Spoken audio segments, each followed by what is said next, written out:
नमस्कार दोस्तों, power star Pawan Singh ने मोदी के जन्मदिन के शुभ अवसर पे एक धमाकेदार सॉन्ग लेकर आ चुका है आप सबके बीच में। और सॉन्ग का क्या नाम होने वाला है और कौन सा चैनल से आया है, इस वीडियो में मैं आपको पूरा क्लियर करूंगा।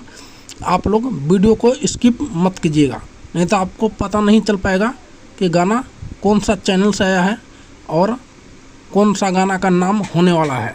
गाना का नाम है देश दीवाना मोदी का।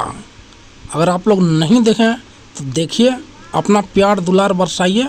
ये गाना पवन सिंह ऑफिशियल पे आया है और देखिए और ढेर सारा प्यार आशीर्वाद दीजिए कि ये गाना सुपर डुपर हिट हो जाए। मिलते हैं एक नेक्स्ट वीडियो में, जब तक के लिए धन्यवाद।